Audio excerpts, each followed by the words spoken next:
姜母鸭的那个姜，就是它怎么样，它又去炒过又爆过。对，像那种的话就是属于比较燥，它就很燥。其实基本上我们的生姜大部分都是属于温的，所以各位看到我们夏天的时候会喜欢喝冬瓜汤，对不对？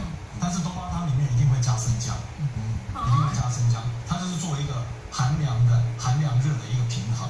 好，那我们刚才讲到说，我们在比如说我们刚才突然淋雨啊，或是你的感冒初期刚开始，像我们刚才听到说它的痰是比较轻的，比较白的，那这个是我们中医来看是比较属于寒，所以这个你看在古代的时候，或是我们的家人马上帮你煮一碗姜汤，对不对？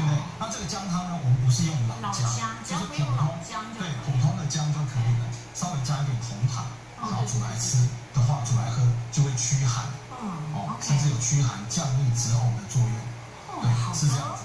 再来，巧克力是止咳神器。当建新看到这一点的时候，都会偷紧张。不是，因为我觉得这是不合理的，因为人家不是一般说你吃越甜的东西你会腻，然后你就很容易咳嗽嘛。我觉得我好像也会这样，还是我心理作祟吗？对啊，巧克力会有用吗？这好奇怪哦。这个倒是真的，因为在前2年的时候，英国他们才用这个巧克力放在他的止咳药水里面，叫做优利口服，而且非常的有效。这一定很好喝哦。只要当爸妈，你到夏天